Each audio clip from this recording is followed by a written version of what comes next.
పవన్ కళ్యాణ్ దక్షిణాది రాష్ట్రాల ఆలయాల సందర్శన ఆంధ్రప్రదేశ్ రాజకీయాల్లో ఇప్పుడు చర్చనీయాంశమైంది.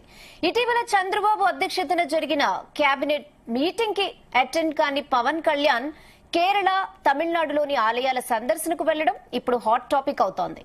పవన్ కళ్యాణ్ దక్షిణాది రాష్ట్రాల టూర్ వెనుక రాజకీయ కారణాలున్నాయా అన్న చర్చ కూడా సాగుతోంది. అసలు పవన్ ఇచ్చిన సనాతన ధర్మం నినాదం ఇప్పుడు దేశవ్యాప్తంగా చర్చగా మారింది.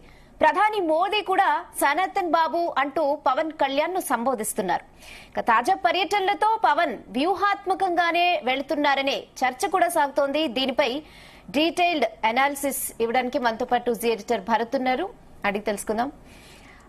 సో చూస్తున్నాం పవన్ కళ్యాణ్ టూర్ ని, అంటే మెయిన్ కేబినెట్ మీటింగ్ కూడా అటెండ్ కాకుండా ఈ దక్షిణాది ఆలయాల సందర్శన వెళ్ళని ఎలా చూడాలి, ఇన్సైడ్ డీటెయిల్స్ ఏంటో చెప్తే.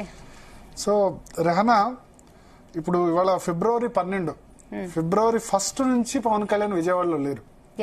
12 రోజులు దాదాపు నాకు తెలిసి ఉప ముఖ్యమంత్రి అయిన తర్వాత ఇన్ని రోజులు విజయవాడకు వెళ్లకుండా, మంగళూరు వెళ్లకుండా, ఆయన శాఖకు వెళ్లకుండా, ఆయన ఉప ముఖ్యమంత్రి నియమిత అయిన తర్వాత బహుశా ఇన్ని రోజులు ఎప్పుడు లేరు. సో ఫస్ట్ ఆఫ్ ఆల్ ఫిబ్రవరి 6వ తేదీన కేబినెట్ మీటింగ్ జరిగింది. దానికి 1-2 days before cabinet meeting attend కావట్లేదు, హెల్త్ ప్రాబ్లమ్స్ ఉన్నాయని చెప్పారు. ఢిల్లీ ఎలక్షన్స్ లో క్యాంపెయిన్ లో కూడా పవన్ కళ్యాణ్ పాల్గొనలేదు. బీజేపీ ప్రతి చోట వాడుకుంది, మహారాష్ట్రలో కూడా వాడుకుంది, అక్కడ కూడా పాల్గొనలేదు. ఇప్పుడు మీరు ఓన్లీ కేబినెట్ మీటింగే కాదు, నిన్న సెక్రటరీస్ తో కూడా మీటింగ్ అయింది. చంద్రబాబు నాయుడు అన్ని శాఖల మంత్రులు, అన్ని శాఖల సెక్రటరీస్ తో మీటింగ్ అయింది. దానికి కూడా పవన్ కళ్యాణ్ హాజరు కాలేదు. So definitely there is some gap. మనకు పవన్ కళ్యాణ్ సన్నిహిత వర్గాలు చెప్తున్న మేరకు ఏంటంటే ఇద్దరి మధ్య గ్యాప్ ఉంది. అయితే గ్యాప్ పూడ్చలేనంత అగాధం కాదు, అంత పెద్దది కాదు, అంత చిన్నది కాదు. ఎందుకు చంద్రబాబు మీద అలిగారు పవన్ కళ్యాణ్? నిజానికి హెల్త్ ఆయనకున్నది ఏంటంటే బ్యాక్ పెయిన్ తో సఫర్ అవుతున్నారు. బ్యాక్ పెయిన్ ఎప్పుడు వచ్చిందంటే గబ్బర్ సింగ్ సినిమాలో ఆయన గుర్రపు స్వారీ ఇది చేసే సమయంలో ఫస్ట్ టైం ఆయనకు బ్యాక్ పెయిన్ వచ్చింది. ఆ సమయంలో డూప్ లేకుండా స్వయంగా పవన్ కళ్యాణ్ చేయడం వల్ల ఆ సమయంలో బ్యాక్ పెయిన్ ఉంది. అదే బ్యాక్ పెయిన్ తో సతమతం అవుతున్నారు. So not a serious problem. But 2-3 విషయాల్లో పవన్ కళ్యాణ్ హర్ట్ అయినట్టుగా మనకు ఆయన సన్నిహిత వర్గాల నుంచి సమాచారం అందుతుంది. ఒకటి ఏంటంటే కొన్ని కార్పొరేషన్స్ కానీ వీటిని కానీ తొందరగా వేయాలి. ఎందుకంటే ఈ 5 సంవత్సరాలు తెలుగుదేశం కేడర్ కానీ, జనసేన కేడర్ కానీ చాలా తీవ్రంగా ఇబ్బందులు పడ్డది. 5 సంవత్సరాలు పార్టీ కోసం వాళ్ళు చాలా కష్టపడి పనిచేశారు. సో దానిలో ఆలస్యం జరుగుతుంది. చెప్పిన విషయాల్లో పవన్ కళ్యాణ్ చెప్పిన పనుల్లో కూడా అంత వేగంగా జరగట్లేదు. ఫర్ ఎగ్జాంపుల్, ఆయన ఫిలిం డెవలప్మెంట్ కార్పొరేషన్ చైర్మన్ గా ఏఎం రత్నం అంటే తెలుసు కదా, ఖుషీ సినిమా ప్రొడ్యూసర్. ఇప్పుడు ఈ సినిమా కూడా ఆయన ప్రొడ్యూసర్ అనుకుంటా. ఆయన రాబోయేది ఏంటి, ఓజీ కాకుండా ఇంకో సినిమా ఉంది కదా. సో దానికి కూడా ఏం రత్నమే ప్రొడ్యూసర్ గా ఉన్నారు. హరిహర వీరమల్లు సినిమా కూడా బహుశా ఆయనే ప్రొడ్యూసర్ అనమాట. So AM Ratnam film development corporation chairman. ఎందుకంటే ఫిల్మ్ ఇండస్ట్రీ పవన్ కళ్యాణ్ చేతిలో ఉండాలి సహజంగానే, సినీ నటుడు కాబట్టి. అందుకని ఫిల్మ్ మినిస్ట్రీ కూడా, సినిమాటోగ్రఫీ మినిస్టర్ కూడా ఆయన జనసేన కందుల దుర్గేష్ కే ఇచ్చుకున్నారు. So film development corporation chairman గా ఏం రత్నంకి ఇవ్వమని చెప్పారు. అది చెప్పి చాలా రోజులైంది, ఇంకా కావట్లేదు. అట్లే కొన్ని రీజన్స్ ఉన్నాయి. కొన్ని చెప్పిన పనులు కూడా కాకపోవడం. అంటే జనరల్ గా ఏంటంటే చంద్రబాబు అన్ని ఆలోచించి సరైన సమయంలో చేస్తారు. ఫాస్ట్ గా ఉండదు చంద్రబాబు నిర్ణయం. ఈ పవన్ కళ్యాణ్ విషయమే కాదు, మిగతా విషయాల్లో కూడా ఫాస్ట్ గా నీ జర్క్ రియాక్షన్ ఉండదు, అనగానే ఇమ్మీడియట్ గా అన్నట్టు ఉండదు. కొన్ని విషయాలు అన్ని సమయం, సందర్భం అన్ని ఆలోచన చేస్తారు. సో అక్కడ కొన్ని విషయాల్లో పవన్ కళ్యాణ్ హర్ట్ అయినట్టుగా చెప్తున్నారు. ఆయన శాఖలకు సంబంధించి విషయంలో, ఆయన చెప్పిన దాని విషయంలో ఇట్లా లేకుండా ఇట్లా. ప్లస్ వైసీపీలో కొద్ది మంది మీద చర్యల విషయంలో కూడా, ఎగ్జాంపుల్ కొడాలి నాని లాంటి వాళ్ళు ఉన్నారు, పేరు నాని. పవన్ కళ్యాణ్ కొంచెం ఫ్యామిలీ పరంగా కూడా తిట్టిన వాళ్ళు ఉన్నారు. వాళ్ళ మీద ఏదో ఒక యాక్షన్ ఉండాలి. ఉండకపోతే ఎటువంటి మెసేజ్ వెళ్తుంది? అంత దారుణంగా బిహేవ్ చేసిన వాళ్ళ మీద కాంక్రీట్ గా ఏదో ఒకటి చర్యలు తీసుకోవాలి అన్న విషయంలో కూడా పవన్ కళ్యాణ్ చాలా గట్టిగా అడుగుతున్నట్టు మనకు సమాచారం ఉంది. ఈ విషయాలన్నింటిలో హట్ అయ్యారు. ప్లస్ ఇంకొక మెయిన్ విషయం ఏంటంటే విశాఖ ఉక్కు ఆంధ్రుల హక్కు అని డిమాండ్ వచ్చింది. విశాఖ ఉక్కుకు సంబంధించి పవన్ కళ్యాణ్ చాలా ప్రెస్టీజియస్ గా తీసుకున్నారు దాన్ని సంరక్షించడం గురించి. నిజానికి ఎవరు ఎక్స్పెక్ట్ చేయలేదు. ఇదే మోడీ గవర్నమెంట్ గతంలో వైఎస్ జగన్ ఉన్నప్పుడు దాన్ని ప్రైవేటీకరిస్తామని అనౌన్స్ చేసి ఇప్పుడు అదే దాన్ని కేంద్ర ప్రభుత్వం బెయిల్అవుట్ ప్యాకేజీ ప్రకటించింది. ప్రైవేటీకరించకుండా దాన్ని రాష్ట్రీయ ఇస్పాత్ నిగమ్ లిమిటెడ్ కు కొంత విశాఖ ఉక్కుకు కేంద్ర ప్రభుత్వం నుంచి సహకారం ఇస్తామని, ఫైనాన్షియల్ ప్యాకేజ్ ఇస్తామని అనౌన్స్ చేశారు. అంత పెద్ద ఎత్తున అంటే కేంద్ర ప్రభుత్వం దేశంలో మరే ఇప్పుడు మోడీ ప్రభుత్వం అంటేనే ప్రైవేటీకరణ పెట్టుబడుల ఉపసంహరణ, అటువంటిది చేయకుండా విధానానికి విరుద్ధంగా ఇక్కడున్న సెంటిమెంట్ దృష్ట్యా పవన్ కళ్యాణ్ దాన్ని స్ట్రెచ్ చేసిన దృష్ట్యా, చంద్రబాబు దాన్ని స్ట్రెచ్ చేసిన దృష్ట్యా దాన్ని ఆయన పూర్తిగా కేంద్ర ప్రభుత్వం ఇచ్చింది, సహకరించినప్పుడు అప్పుడు ఇష్యూస్ డైవర్ట్ అయ్యాయి. దాన్ని పూర్తిగా ఈ ప్రభుత్వం క్యాష్ చేసుకోలేదు. అంటే తెలుగుదేశం, జనసేన, బీజేపీ, సరే బీజేపీ వాళ్ళు చెప్పారు, తెలుగుదేశం, జనసేన దాన్ని ఎక్కువ పబ్లిసిటీ చేసుకోలేదు. అంత పెద్ద ఎత్తున కేంద్ర ప్రభుత్వం ఒకటి ఇచ్చినప్పుడు, ఇప్పుడు మన బీహార్లో బడ్జెట్లో ఏదో ఒక యూనివర్సిటీ పెడతామన్నారు, కానీ విశాఖ ఉక్కు అన్నది ఆంధ్రలో హక్కు 19 జయ ఆంధ్ర ఉద్యమం సమయం నుంచి కూడా ఉంది. విశాఖ ఉక్కు కోసం తెలంగాణలో కూడా ప్రాణాలు అర్పించిన పరిస్థితి, ఒక సెంటిమెంటల్ ఇష్యూ. మీరు కూడా ఈస్ట్ గోదావరిలో పుట్టారు కాబట్టి విశాఖ ఉక్కు సంబంధించి ఎంత సెంటిమెంటల్ ఇష్యూ తెలుసు. దాన్ని పెద్దగా క్యాపిటలైజ్ చేసుకోలేదు. క్యాపిటలైజ్ చేసుకోకుండా ఆ సమయంలో కొంత ఇష్యూ పక్కదారి పట్టించారు. లోకేష్ డిప్యూటీ సీఎం అంటూ అనవసర ఇష్యూ తీసుకొచ్చారు. కడపలో పొలిట్ బ్యూరో సభ్యుడు శ్రీనివాస్ రెడ్డి లోకేష్ను సీఎం చేయాలని చెప్పి వరుసగా కొన్ని రోజులు పేపర్ ప్రకటనలు, ఒక వారం రోజులు లోకేష్ 7 సభ్యత్వాలు, కోటి సభ్యత్వాలు దాటిచ్చారు. తర్వాత అక్కడ టీజీ భరత్ దావోస్ వెళ్తే అక్కడ లోకేష్ సీఎం చేయాలి, సీఎం డిప్యూటీ సీఎం కాదు సీఎం కూడా చేయాలని చెప్పి కొన్ని వాళ్ళ సొంత పత్రికల్లో, టీడీపీకి అనుకూలంగా ఉండే పత్రికల్లో కూడా ఈ వార్తలు రాయించారు. అదేంటంటే పవన్ కళ్యాణ్ ఎదిగితే మరి లోకేష్ పరిస్థితి ఏంటి, ఇటువంటి వాటి మీద పవన్ కళ్యాణ్ ఆగ్రహంగా ఉన్నారు. ఏంటిది, ఇది కరెక్ట్ కాదు కదా, అన్నెసరీ డిబేట్ ఎందుకు, ఇస్తే ఇచ్చుకోండి లేకుంటే లేదు, దీని మీద ఇంత డిబేట్ ఎందుకు కదా. ఆయన నేను అన్కండిషనల్ గా నేను తెలుగుదేశం పార్టీకి అప్పుడు సపోర్ట్ చేశాను. చంద్రబాబు నాయుడు కష్టాల్లో ఉన్నప్పుడు నాకు అక్కడ భారతీయ జనతా పార్టీ కలిసి వస్తుందో లేదో తెలియదు. ప్రజలు కూడా ఓన్లీ చంద్రబాబు నాయుడు నమ్మలేదు, కూటమిని నమ్మారు. చంద్రబాబు కంట్రిబ్యూషన్ ఉంది, పవన్ కళ్యాణ్ కంట్రిబ్యూషన్ ఉంది. మేబీ పవన్ కళ్యాణ్ లేకుండా కూడా చంద్రబాబు అధికారంలోకి రావచ్చు, కాదని. బట్ కష్టకాలంలో, ఆయన కష్టకాలంలో ఉన్నప్పుడు, ఆయన ఫస్ట్ టైం జైల్లో ఉన్నప్పుడు ఒక కేసులో పెట్టినప్పుడు జైలు బయట వితౌట్ బీజేపీ కన్సెంట్ పొత్తు అనౌన్స్ చేశారు. పవన్ కళ్యాణ్, లోకేష్, బాలకృష్ణ ముగ్గురు కలిసి వచ్చే ఎన్నికల్లో టీడీపీ, జనసేన కలిసి కంటెస్ట్ చేస్తాయి, బీజేపీని కూడా ఒప్పిస్తామని చెప్పారు, బీజేపీ సంబంధం లేకుండా. సో ఆ చంద్రబాబు నాయుడు అంత కష్టాల్లో ఉన్నప్పుడు, ఆయన కుటుంబం కష్టాల్లో ఉన్నప్పుడు, అందరు బాధపడుతున్నప్పుడు నేను సపోర్ట్ చేసినప్పుడు అన్నెసరిగా ఈ డిప్యూటీ సీఎం డిబేట్ ఎందుకు తీసుకొస్తున్నారు, అనవసరంగా ఈ డిబేట్ ఎందుకు తీసుకొస్తున్నారు? దీనివల్ల ఏమవుతుందంటే వైసీపీకి లబ్ధి జరుగుతుంది కదా. డిప్యూటీ సీఎం అన్న సంబంధించిన ఆర్గ్యుమెంట్ జరిగితే అది ఒకసారి జరిగిపోయింది అనుకోండి, పోనీ లోకేష్ డిప్యూటీ సీఎం అనౌన్స్ చేశారు అనుకోండి, అక్కడతో ఫుల్ స్టాప్ పడుతుంది. అట్లా కాకుండా ఆ చర్చ అన్నది ఒక 2-3 నెలలు కంటిన్యూ అవుతాయి. అడ్వాంటేజ్ ఎవరికి అవుతుంది? Janasena, BJP, Janasena, TDP, BJP వాళ్ళు ఒకళ్ళ మీద ఒకళ్ళు సోషల్ మీడియాలో తిట్టుకుంటారు. అప్పుడు కూటమిలో విభేదాలను పత్రికలు రాస్తాయి. అల్టిమేట్ గా బెనిఫిట్ ఎవరు జరుగుతుంది? వైసీపీ జరుగుతుంది. సో టీడీపీ అనుకూలంగా సంబంధించిన పత్రికల్లో వాళ్లే రాయడం, లోకేష్ పాత్ర ఏంటని వాళ్ళు రాయడం, ఇటువంటివన్నీ పవన్ కళ్యాణ్ నచ్చలేదు. దీని వెనుక ఏమైనా ఉన్నారా, ఏమైనా చంద్రబాబు హస్తం కానీ లోకేష్ హస్తం కానీ ఉందా అని ఆయన సన్నిహితులతో ఆయన మాట్లాడుతున్నట్టు, ఆ సన్నిహితులతో వాపోయినట్టుగా తెలుస్తుంది. అంటే ఎందుకు దీన్ని అన్నెసరీ డిబేట్ చేస్తున్నారు? సరే చేసినా ఇబ్బంది ఏం లేదు, చేయకుండా ఇబ్బంది ఏం లేదు, కానీ దాని మీద ఎందుకు అంతకాలం చర్చలు ఎందుకు జరగాలి? జరిగితే ఎవరికి అడ్వాంటేజ్ అవుతుంది? అడ్వాంటేజ్ టు వైసీపీ కదా. సో లోకేష్ కంట్రిబ్యూషన్ మనం ఇక్కడ కొట్టిపారాయణ. లోకేష్ యువగళం యాత్ర కూడా డెఫినెట్ గా యూస్ఫుల్ అయింది. ఆయన చంద్రబాబు నాయుడు అరెస్ట్ అయ్యేంత వరకు కూడా విజయవాడ, గుంటూరు వరకు చాలా పెద్ద ఎత్తున కుప్పం నుంచి ప్రారంభమై అక్కడి వరకు కూడా ఎక్స్టెన్సివ్ గా పాదయాత్ర చేశారు. దాన్ని ఎక్కడ కట్టిపారేయలేం. ఆయన కంట్రిబ్యూషన్ చాలా మార్చుకున్నారు. ఎక్కడ ఓడిపోయారో అక్కడే గెలిచారు. మంగళగిరిలో ఎక్కడ ఏమంటారు, పోగొట్టిన చోట వెతుక్కోవాలన్నట్టు రాష్ట్రంలో 2వ మెజారిటీ అక్కడే మంగళగిరిలో గెలిచారు. దాని కంట్రిబ్యూషన్ తగ్గట్లేం కానీ. బట్ పవన్ కళ్యాణ్ అనేవాడు వ్యక్తిగతంగా చంద్రబాబు నాయుడు కష్టాల్లో ఉన్నప్పుడు నేను సహకరిస్తే నన్ను ట్రీట్ చేస్తున్న విధానం బాలేదు.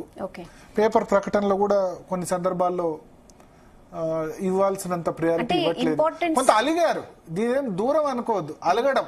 కానీ భరత్ ఇప్పుడు మీరు అయితే కానీ ఒకటి మళ్ళా మీకు ఫార్మల్ మీటింగ్స్ లో ఎప్పుడు కూడా చంద్రబాబు నాయుడు ప్రస్తావన వచ్చినప్పుడు మీరు చంద్రబాబు నాయుడు మర్యాద మాట్లాడడానికి బహిరంగ ఆన్ రికార్డ్ చెప్పిన పరిస్థితి ఉంది. ఓకే ఓకే అంటే మీరు ఇప్పుడు చెప్తున్నారు లైక్ ఇది పెద్ద అగాధం సృష్టించే గ్యాప్ కాదు, అలాగే కొట్టిపారేసే గ్యాప్ కాదు, Yes. గ్యాప్ అయితే ఉంది అని మీరు చెప్తున్నారు. గ్యాప్ ఉంది, కానీ ఇది చాలా అలగడం తొందరగా- అంటారు కదా, ఓకే అలగడం అంటారు కదా, ఆంధ్రలో తీవ్ర నిరాశ అలకల్ కాదు. కామన్. Yes. అయితే ఈ గ్యాప్ వల్ల అంటే ఇంత తొందరగా వచ్చింది కదా, ఈ గ్యాప్ వల్ల నష్టమేం లేదంటారా కూటమికి? అంటే ఇవి కోalition పాలిటిక్స్ లో కామనే, అంత సీరియస్ దేమి కాదు. బట్ పవన్ కళ్యాణ్ ఏంటంటే నన్ను కూడా గుర్తించాలి, తెలుస్తుంది కదా, నేను ఈ విషయంలో డైరెక్ట్ గా చెప్పలేక, చంద్రబాబు నాయుడుకి డైరెక్ట్ గా చెప్పలేక, మేబీ సో దట్, ఎందుకంటే నిన్న మొన్న వార్త వచ్చింది, ఫోన్ చేసిన పవన్ కళ్యాణ్ చంద్రబాబు అందుబాటులోకి రావట్లేదు ఏంటి, ఎందుకంటే ఆయన హెల్త్ ఎట్లా ఉందని చంద్రబాబు నాయుడు ఎంక్వైరీ చేసినట్టు తెలిసింది. నో డౌట్ చంద్రబాబు నాయుడు కూడా ఆయన ప్రయత్నం ఆయన చేస్తున్నారు, అన్ని ఆఫీసుల్లో పవన్ కళ్యాణ్ ఫొటోస్ పెట్టాలి ఇవన్నీ చెప్తున్నారు, పేపర్ ప్రకటనలు కూడా. సో అక్కడ ఆయనకు ఇంకో దగ్గర నుంచి ప్రెషర్, కొడుకు ఎక్కువ ఇంపార్టెన్స్ ఇవ్వాలన్నది దగ్గర వాళ్ళు, మన ఫ్యూచర్ ఏంటి, నెక్స్ట్ తెలుగుదేశం పార్టీ ఫ్యూచర్. ఒకటి చంద్రబాబు నాయుడుకి డెఫినెట్ గా పవన్ కళ్యాణ్ మీద గ్రాటిట్యూడ్ ఉంది, తన కష్ట సమయంలో ఉన్నప్పుడు ఆయన వచ్చారు, పర్సనల్ గ్రాటిట్యూడ్ ఉంది. అదే సమయంలో కొడుకు లోకేష్, ఆయన్ను రాజకీయంగా సెటిల్ చేయాలి, ఏ తండ్రైనా అంతే కదా, ఏ తండ్రైనా కొడుకు చేస్తారు కదా. ఎగ్జాంపుల్ కేసీఆర్, కేటీఆర్, రాజశేఖర్ రెడ్డి, జగన్మోహన్ రెడ్డి, సరే కుటుంబ పాలన ఇవన్నీ వస్తూ ఉంటాయి, కానీ ఏ తండ్రైనా కొడుకు first. At the same time Pawan కళ్యాణ్కి ఇచ్చే ఇంపార్టెన్స్ ఆయన ఇస్తున్నారు, కానీ Chandrababu working style is different. అంటే ఆయన ఏంటంటే స్లో అండ్ స్టడీ డిసిజన్ తీసుకోవాలనుకుంటారు, ఒక్కొక్కటి వర్కింగ్ స్టైల్ ఒక్కోటి, అన్ని ఆలోచించి బాగా తీసుకునే దానిలో అది. ఇప్పుడు కేసీఆర్ వర్కింగ్ స్టైల్ ఒకటి, చంద్రబాబు నాయుడు వర్కింగ్, ఎవరి స్టైల్ వాళ్ళది ఉంటుంది. సో ఇవన్నీ విషయాలు ఎందుకు ఆలస్యం. పవన్ కళ్యాణ్ హెల్త్ బాగాలేదంటే నేను నమ్మను, ఎందుకంటే నిజంగానే బ్యాక్ పెయిన్ ఉండొచ్చు, అది పెద్ద సమస్య కాదు వీటి ఆ విధులకు అటెండ్ చేసేందుకు. ఇదే బ్యాక్ పెయిన్ తో ఆయన ఇప్పుడు ఇన్ని టెంపుల్ తిరుగుతున్నారు కదా, ఇవాళ కోచిలో తిరువనంతపురంలో 2 టెంపుల్స్ ఆల్రెడీ దర్శనం చేసుకున్నారు, రేపు తమిళనాడు వెళ్తున్నారు. సో అక్కడికి వెళ్ళినప్పుడు మంగళగిరి క్యాంప్ ఆఫీస్ లో వెళ్ళడానికి ఇబ్బంది ఉంది. నక్సల్స్ ఏరియా, అరకు లాంటి నక్సల్ ఏరియాలో వర్షం పడుతుంటే పవన్ కళ్యాణ్ ఒంటరిగా, అది సెక్యూరిటీ థ్రెట్ ఉంది అరకులో, మీకు తెలుసు కదా. అరకులో ఇంతకుముందు ఎమ్మెల్యేను నక్సలైట్లు చంపేశారు లాస్ట్ టైం చంద్రబాబు గవర్నమెంట్ ఉండగా. చంద్రబాబు ప్రభుత్వం ఉన్నప్పుడే, అధికారంలో ఉన్నప్పుడు అరకు ఎమ్మెల్యేని చంపేశారు నక్సలైట్లు. అటువంటి చోట, ఆయన అంత సెక్యూరిటీ థ్రెట్ ఉన్న చోట సింగిల్ గా వర్షం పడుతూ, ఆ సమయంలో భద్రతా లోపం ఉన్నా సరే మొత్తం ఏజెన్సీ ఏరియాలు అన్ని తిరిగిన పవన్ కళ్యాణ్ ఇవి ఇక్కడికి డ్యూటీకి రావడానికి నమ్మను. బట్ ఇప్పుడు ఈ ఫిబ్రవరి మంత్ లో 12 రోజులు ఆయన అక్కడికి సెక్రటేరియట్ వెళ్ళలేదు, విజయవాడ కూడా వెళ్ళలేదు. నాకున్న సమాచారం ఇవాళ బుధవారం కదా, మేబీ సాటర్డే సండే వెళ్తారు, విజయవాడకు వెళ్లే అవకాశం ఉంది. ఈలోగా ఈ 3 రోజులు తిరుపతి, 3 రోజులు తమిళనాడు, కేరళ, ఇవన్నీ ఈలోపు వైసీపీ నేతలు ప్రచారం ఎక్కువ అవుతుంది అనుకోవచ్చా? చేస్తారు డెఫినెట్ గా, వైసీపీ ఉంది అందుకు కదా, వీళ్ళ మధ్య విభేదాలు అన్ని ఎంత. ఆల్రెడీ చంద్రబాబుకి పవన్ కి దూరం పెరిగిపోయింది అని ఆల్రెడీ స్టార్ట్ చేశారు. వాళ్ళు కోరుకునేది అదే. ఇప్పుడు మొన్న చాలా మంది ఏంటంటే డిఫరెన్స్, పవన్ కళ్యాణ్ డిఫరెన్స్ తీసుకొచ్చాడు, 21 తీసుకొచ్చాడు, అందరినీ కలిపాడు, పవన్ కళ్యాణ్ ఉండబట్టి బీజేపీ కూడా కలిసింది, ఇట్లా చెప్తున్నారు. తెలుగుదేశం సొంతంగా పోటీ చేస్తే ఖచ్చితంగా గెలవలేదు అని చెప్పలేం, గెలుస్తుందని చెప్పలేం. కానీ అంతకుముందు సొంతంగా పోటీ చేసినప్పుడు డిఫరెన్స్ ఉంది 9%. ఇప్పుడు 56-40, 16% గ్యాప్ ఉంది. తెలుగుదేశం ఓటు బ్యాంక్ సొంతంగా వచ్చింది, కానీ సొంతంగా వచ్చేదేమో ఇప్పుడు ఉన్నది, కానీ అప్పుడు ఆ సమయంలో ఎవరు ఊహించలే కదా తెలుగుదేశం సొంతంగా. ఈ ముగ్గురిని కలిపింది పవన్ కళ్యాణ్. కాపులు పూర్తిగా కన్సాలిడేట్ అయ్యారు, కాపనే కాదు, పవన్ కళ్యాణ్ ఫ్యాన్స్ అంతా కన్సాలిడేట్ అయ్యి ఆయన మీద సింపతి చూపించారు. సో ఆయన చంద్రబాబు మీద అలిగారు. ఈ అలక ఎట్లా తిడుతుంది అంటే గ్రహించాలి, నేను అలిగాను ఈ విషయాల మీద. ఒకటి, డిప్యూటీ సీఎం సంబంధించి అనవసర వివాదం. అంటే నాకు తెలిసి పవన్ కళ్యాణ్ డిప్యూటీ సీఎం లోకేష్ కిస్తే పెద్ద ఇబ్బంది పడే వ్యక్తి కాదు. దీని మీద అన్నెసరీ డిబేట్ ఎందుకు? చర్చ వల్ల ఎక్కువ కాలం చర్చ జరుగుతాయి. ఒకసారి ఇచ్చేసారనుకోండి డిబేట్, చంద్రబాబు అనుకుంటే ఇచ్చారనుకోండి, ఇంకా చర్చ తెల్లారి నుంచి ఏముంటుంది? ఉండదు కదా. Yes. అప్పుడు మళ్ళీ అడ్మినిస్ట్రేషన్ దాని మీద కాన్సన్ట్రేషన్ అవుతుంది. దీన్ని డ్రాగ్ ఆన్ చేయడం, కొన్ని వార్తాపత్రికలు అనుకూల పత్రికల్లో వార్తలు రాయడం, ఇట్లా ఇవన్నీ మంచిది కాదు, వైసీపీకి అడ్వాంటేజ్ అవుతాయని. రెండోది, నామినేటెడ్ పోస్టుల్లో జనసేన వాటా జనసేనకు ఉంటుంది, వాళ్ళు ఒక రేషియో పెట్టుకున్నారు. 15% జనసేన, 5% బీజేపీ, 80% టీడీపీ. ఆ రేషియో ప్రకారం ఇచ్చేస్తే వాళ్ళు కూడా హ్యాపీగా ఉంటారు కదా. ఎందుకు డ్రాగన్ జరుగుతుంది? నేను చెప్పినట్టు ఫిలిం డెవలప్మెంట్ కార్పొరేషన్ చైర్మన్ గా ఏం రత్నం, మేబీ కొద్ది రోజుల్లో అయిపోతుంది. ఏం రత్నం ఖుషి సినిమా లాంటి big blockbuster movie produce చేశారు. పవన్ కళ్యాణ్ డెసిషన్ ని చంద్రబాబు నాయుడు ఇంప్లిమెంట్ చేస్తారు, పక్కనైతే పెట్టరు. ఇప్పటి వరకు చేంజ్ అయితే ఏం లేదు, కానీ డిలే చేస్తున్నారన్నది అది ఆయన స్టైల్ అంటున్నారు మీరు. ఎస్, అది చంద్రబాబు స్టైల్. పవన్ కళ్యాణ్ ఏంటంటే నేను చెప్పినప్పుడు ఫాస్ట్ గా జరగాలి అని ఆయన కోరుకుంటారు. ఓకే, సో అట్లా అని చెప్పి ఇప్పుడు కొన్ని సందర్భాల్లో ప్రభుత్వానికి ఇబ్బంది కలిగేలా మాట్లాడారు, కానీ ఆయన వర్షన్ ఏంటి? పవన్ కళ్యాణ్ ఇబ్బంది కలిగేలా అంటే సోషల్ మీడియాలో ఆయన మాట్లాడిన తర్వాతే చర్యలు స్టార్ట్ అయ్యాయి. ఇప్పుడు సోషల్ మీడియాలో ఎట్లా అంటే అట్లా పెట్టాలంటే భయపడే పరిస్థితి వచ్చింది. కరెక్ట్. సో అటువంటి సిచ్యువేషన్ కు పవన్ కళ్యాణ్ హీరోలు కూడా వదలలేదు, కార్తీ సూర్య కూడా క్షమాపణలు చెప్పాల్సిన సిచ్యువేషన్ వచ్చింది. ఎస్. సో ఇటువంటి సిచ్యువేషన్ ఉంది కాబట్టి పవన్ కళ్యాణ్ ఆ విధంగా రియాక్ట్ అయ్యారు. బహుశా ఇది శనివారం లేదా ఆదివారం ఎండ్ కార్డు పడే అవకాశం ఉంది. నాకున్న సమాచారం మేరకు కేబినెట్ ఆయన అటెండ్ కావద్దని కాలేదు. ఓకే, హెల్త్ రీజన్ అది. సో ఇది అర్థం చేసుకుని దీన్ని చంద్రబాబు నాయుడు డీసెంట్ వేలో డీల్ చేస్తారనుకోవచ్చా? Obviously major matured politician Chandrababu Naidu. ఇంతకుముందు చాలా యునైటెడ్ ఫ్రంట్ హయాన్ నుంచి ఆయన చేస్తూ వస్తున్నారు కదా, కోalition పాలిటిక్స్ నడిపారు కదా యునైటెడ్ ఫ్రంట్. అప్పుడు కన్వీనర్ చాలా చిన్న ఇష్యూ అంటారు, చిన్నది అనను పెద్దను అలిగారు. మేబీ దాన్ని టీ కప్ లో తుఫాన్ లాగా సమస్య చేస్తారేమో. అట్లా లోకేష్ కూడా పవన్ కళ్యాణ్ కి ఇచ్చే రెస్పెక్ట్ ఇస్తున్నారు. మీరు చాలా మంది అబ్జర్వ్ చేశారు లేదు, ప్రమాణ స్వీకారం రోజు లోకేష్ పవన్ కళ్యాణ్ పాదవందనం చేసినప్పుడు అంటే చిన్న ఏజ్ కదా, నాకెంత చేస్తున్నట్టు లేదు మీరు నా కష్టకాలంలో ఉన్నారని లోకేష్ గా గ్రాటిట్యూడ్ ఉంది. సరే మనం మీడియాలో ఎంత స్పెక్యులేట్ చేసినా రేపు డిఫరెన్స్ రావచ్చు. 2 సంవత్సరాల తర్వాత వాళ్ళు 2 డిఫరెంట్ పార్టీస్, 2 డిఫరెంట్ ఐడియాలజీస్ కలుస్తాయన్న గ్యారంటీ ఖచ్చితంగా ఏమి ఉండదు. రేపు డిఫరెన్స్, బట్ ఇవాళ అయితే అంత తీవ్ర విభేదాలు లేవు, అట్లా అని ఏమీ విభేదం లేదని చెప్పలేము. ఓకే, సో ఈ చిన్న గ్యాప్ వల్లే ఏపీలో అంతగా యాక్టివ్ గా లేరు పవన్ కళ్యాణ్ అనుకోవచ్చా? ఎస్, 100%. ఇక రెండో ఉద్దేశం, సనాతన ధర్మం ఎక్కడైతే ఇబ్బందులు పడుతుందో ఆ 2 రాష్ట్రాలకు వెళ్ళారు. ఏ 2 రాష్ట్రాలు? కేరళ, తమిళనాడు. సనాతన టూర్. ఓకే, కేరళ, తమిళనాడు. ఇక్కడ హిందుత్వ ఇబ్బందుల్లో ఉంది, ఇక్కడ హిందూ వాయిస్ తక్కువైపోతుందన్న రాష్ట్రాల్లో ఆయన పర్యటిస్తున్నారు. మీరు కేరళలో చూడండి, హిందువుల సంఖ్య 54%, ముస్లింలు 26% ఉంటారు, క్రిస్టియన్స్ 20% ఉంటారు. అండ్ హిందూ వాయిస్ కి కొంత అల్ట్రా లెఫ్ట్ సంబంధించి ఎక్కువ. సేమ్ తమిళనాడు కూడా ద్రవిడ పార్టీలే ఉంటాయి తప్ప అక్కడ బీజేపీ ఎప్పుడు కూడా అధికారంలోకి వచ్చే పరిస్థితి ఉండదు. మొన్న బీజేపీ కేరళలో ఫస్ట్ టైం గెలిచి ఒక పార్లమెంట్ సీట్ గెలిచి మొన్న మంత్రి కూడా అయ్యారు. సో అటువంటి సిచ్యువేషన్. సో తమిళనాడులో ఆల్రెడీ ఉదయనిధి స్టాలిన్ ఛాలెంజ్ చేశారు పవన్ కళ్యాణ్, సనాతన ధర్మాన్ని నువ్వు ఎట్లా వ్యతిరేకిస్తావు అని చెప్పి. ఇప్పుడు తమిళనాడు కూడా వెళ్తున్నారు. ఇవాళ ఆల్రెడీ కేరళలో అక్కడ మీడియాతో మాట్లాడారు, రేపు తమిళనాడు మీడియాతో కూడా మాట్లాడతారు. పైగా పవన్ కళ్యాణ్ కు ఒక అడ్వాంటేజ్ ఉంది, తమిళ్లో చాలా అద్భుతంగా మాట్లాడగలరు. ఎట్లా చెప్పండి? చెన్నైలో ఫిల్మ్ ఇండస్ట్రీ కదా, చిరంజీవి దగ్గర పవన్ కళ్యాణ్ పెరిగాడు కదా. పవన్ కళ్యాణ్ పెరిగింది చదువుకుంది అంతా చెన్నైలో. ఇంకా తమిళ్ వస్తే తమిళ్ దున్నేస్తాడు. Most of the Chiranjeevi family members Tamil మాట్లాడగలరు, ఎందుకంటే వాళ్ళంతా చెన్నైలో ఉన్నారు. చిరంజీవి సినిమాల దృష్ట్యా చెన్నైలో ఉన్నారు కాబట్టి నాగబాబు అయినా పవన్ కళ్యాణ్ అయినా ఈవెన్ అల్లు అర్జున్ కూడా, అల్లు అర్జున్ ఆల్సో, అల్లు అరవింద్ అక్కడ ఉన్నారు కాబట్టి అల్లు అర్జున్ కి నాకున్న సమాచారం తెలుగు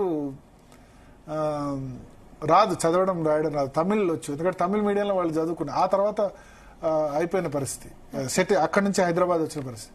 రామ్ చరణ్ అయినా. సో పవన్ కళ్యాణ్ కి తమిళ్ ఇక్కడ చాలా అడ్వాంటేజ్, తమిళ్ రావడం అన్నది. అంటే ఈ సనాతన ధర్మంతో ఇండివిజువల్ ఇమేజ్ కూడా క్రియేట్ చేసుకుంటున్నారు అనుకోవచ్చు. నాట్ ఇండివిజువల్ ఇమేజ్ ప్లస్ మీకు అక్కడి నుంచి కూడా బీజేపీ నుంచి కూడా నువ్వు ఎమర్జ్ గా, అన్నామలై ఉన్నారు తమిళనాడులో. సో అన్నామలైతో పాటు నువ్వు కూడా ఒక సపోర్ట్ చేయి సినిమా ఇండస్ట్రీ నుంచి. ప్లస్ తమిళనాడులో కాపుస్ చాలా మంది ఉన్నారు, అక్కడ నాయుడుస్ అంటారు. మన తెలుగు సెటిల్డ్ కాపుస్ చాలా మంది ఉన్నారు. తెలుగు పాపులేషన్ తమిళనాడులో చాలా డిస్ట్రిక్ట్స్ లో చెన్నై నగరంలో 20% ఉంటుంది తెలుగు పాపులేషన్. జయలలిత నియోజకవర్గం ఆర్కే నగర్ పోటీ చేశారు కదా, ఆర్కే నగర్ లో అక్కడ తెలుగు పాపులేషన్ మేజర్. ఓకే. చాలా మంది ఇక్కడ నుంచి కమ్మాస్ గానీ, రెడ్డిస్ గానీ, లేకపోతే కాపులు గానీ, ఆంధ్ర నుంచి నెల్లూరు, చిత్తూరు, ఈ బార్డర్ డిస్ట్రిక్ట్స్ నుంచి అక్కడ వెళ్ళి చాలా మంది సెటిల్ అయిపోయిన వాళ్ళు వేల సంఖ్యలో ఉన్నారు.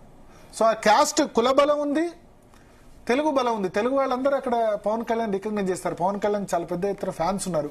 పైగా ఇప్పుడిప్పుడే హిందుత్వం పెరుగుతుంది. మొన్న బీజేపీకి సీటు విషయంలో రానప్పటికీ 19% ఓట్లు వచ్చాయి. సో అన్నా డిఎంకే పొత్తు లేకున్నా ఒంటరిగా 19% ఓట్లు వచ్చినప్పుడు మోడీ ఇమేజ్ పవన్ కళ్యాణ్ కొంత కలిస్తే గనక, అక్కడ హిందుత్వ అన్న జరిగితే గనక ద్రవిడ పార్టీని కొట్టొచ్చు అన్న ఉద్దేశంతో ఉంది. ఇంకొక 10%, 30% తెచ్చుకుంటే మంచి ఓట్లు వస్తాయి కదా. పార్లమెంట్లో 19% ఓట్లు వచ్చినప్పుడు 30% ఓట్లు తెచ్చుకుంటే సీట్లలో కూడా ఉంటుంది. సో అదే స్ట్రాటజీలో భాగంగా పవన్ కళ్యాణ్, అందుకనే మొన్న ప్రధానమంత్రి నరేంద్ర మోడీ కలిసినప్పుడు కూడా క్యా సనాతన్ బాబు అని ఆయన దాకా నోటీసులోకి వెళ్ళింది. సో అంటే ఇదంతా కూడా డెఫినెట్ గా కేరళ, తమిళనాడు టూర్ కూడా ఆయన మొక్కు అని చెప్తున్నారు. ఈ ఎన్నికలకు ముందు ఈ దేవాలయాలకు ఆయన మొక్కుకున్నారు. సో ఆ దేవాలయాల్లో ఇప్పుడు మనం చూస్తున్నాం, ఆనంద్ సాయి కూడా ఉన్నారు, TTD board member, Pawan Kalyan సన్నిహితుడు, కొడుకు అఖిరానందన్ ఉన్నారు. వాళ్ళందరినీ వెంట తీసుకుని ఆయన దీక్షా వస్త్రాల్లో టూర్ చేస్తున్నారు. So he wants to send message. శంకరాచార్యులు పుట్టిన కేరళ, తమిళనాడు, అంటే హిందుత్వం ఎక్కడైతే 4 పీఠాలను శంకరాచార్యులు స్థాపించారో అటువంటి గడ్డ నుంచి ఆయన ఇప్పుడు పవన్ కళ్యాణ్ స్టార్ట్ చేశారు ఈ టూర్ సంబంధించి. ఈ 4 రోజులు టూర్ చేసి శనివారం, ఆదివారం వరకు రిటర్న్ వస్తారు. ఈ టూర్ అల్టిమేట్ పర్పస్ కూడా అక్కడ తమిళనాడు, కేరళలో, ఎందుకంటే నెక్స్ట్ ఎలక్షన్స్ ఉన్నాయి, 2026 ఏప్రిల్లో ఎలక్షన్స్ ఉన్నాయి అక్కడ. అక్కడ ఇప్పుడు విజయ్ కొత్త పార్టీ పెట్టబోతున్నారు. సో అక్కడ కమల్ హాసన్, ఇప్పుడు అన్నా డిఎంకే, విజయ్ కొత్త పార్టీ, బీజేపీ, 4 పక్షాలు అయినాయి. సో ఎంత ఎక్కువ మంది అయితే అంత బీజేపీ కూడా అడ్వాంటేజ్ ఉంటుంది ఎన్ని అయితే కనుక గెలవడానికి. సో డెఫినెట్ గా తమిళనాడులో అన్ని టెంపుల్స్ ఉండగా ఎందుకు మన ద్రవిడవాదంకి వ్యతిరేకంగా పోటీగా హిందుత్వాన్ని ఎందుకు చేయకూడదు, దాన్ని డెఫినెట్ గా బీజేపీ కూడా యూజ్ చేసుకుంటుంది. పవన్ కళ్యాణ్ మేబీ జనసేన అక్కడ తమిళనాడులో కూడా కంటెస్ట్ చేసేందుకు ఆలోచన చేయొచ్చేమో. So is using that tour to Kerala, తమిళనాడులో నెక్స్ట్ ఎలక్షన్స్ ఉన్నాయి కాబట్టి దాన్ని గార్నర్ చేసేందుకు ప్రయత్నం చేస్తున్నారని అనుకోవచ్చు. దీనివల్ల ఆయన కూడా ఎక్స్ప్లోర్ అవుతున్నారు ఇండివిజువల్ ఇమేజ్ తో. ఎస్, ఆబ్వియస్లీ ఇప్పుడు దేశవ్యాప్తంగా మొన్న టీటీడీ లడ్డు కానీ అంతకుముందు ఇష్యూస్ లో సనాతన్ ధర్మం సంబంధించి, ఎందుకంటే సనాతన ధర్మం గురించి ఎప్పుడు నెగటివ్ కామెంట్ చేసే వాళ్ళు సౌత్ లో ఎక్కువ ఉన్నారు. అటువంటప్పుడు నేషనల్ మీడియా కూడా పవన్ కళ్యాణ్ అట్రాక్షన్ గా మారారు. ఏంటి ఫిల్మ్ స్టార్ కి 21 సీట్లు వచ్చాయి, ఇతను ఒక బ్రాండ్ అంబాసిడర్ గా సనాతనవాది. సౌత్ లో, నార్త్ లో చాలా మంది మాట్లాడతారు. నార్త్ లో సనాతనకు వ్యతిరేకంగా మాట్లాడే వాళ్ళు చాలా తక్కువ మంది ఉంటారు, ఎందుకంటే వాళ్ళు అక్కడ నార్త్ లో హిందుత్వం అంత ప్రబలంగా ఉంది. ఉత్తరప్రదేశ్ లో వేరే దిక్కు మాట్లాడమనండి, ఆ రాజకీయ పార్టీలకు నూకలు కూడా జిల్లావు. బట్ తమిళనాడు రాష్ట్రాల్లో ఈజీగా మాట్లాడేస్తారు. నిన్న దయానిధి మారన్ పార్లమెంట్ లో అసలు సంస్కృత భాష ఎందుకు, ఇట్లాంటి మాటలు మాట్లాడారు. అది ఇక్కడ పాసిబుల్ కాదు నార్త్ లో. కాబట్టి ఒక సౌత్ ఇండియా నుంచి వచ్చి పవన్ కళ్యాణ్ ఉన్నవాడు ఐడెంటికల్ గా సనాతన ధర్మం మాట్లాడితే, ఆయన సనాతన టైప్ ఆఫ్ పాలిటిక్స్ చేస్తే, ఈ ప్రయత్నం రజనీకాంత్ చేసే ప్రయత్నం చేశారు తమిళనాడులో, కానీ ఆయన రాజకీయ పార్టీ పెట్టక ముందే మానుకున్నారు. సో ఏం జరుగుతుందనేది చూడాలి. సో మొత్తానికి చాలా మంచి క్లారిటీ ఇచ్చారు భరత్, ఎందుకంటే వైసీపీ వాళ్ళకైతే కొంచెం టెన్షన్, బట్ కూటమి వాళ్ళు కొంచెం రిలాక్స్ అవుతారు. ఎందుకంటే మీరు చెప్పారు అగాధం సృష్టించేంత గ్యాప్ కాదు, జస్ట్ ఒక చిన్న గ్యాప్. అండ్ అలకపోనడం అనేది ఆంధ్ర వాళ్ళు కామన్, సో ఈజీగానే బాబు తీర్చేస్తారని కూడా మీరు చెప్పారు.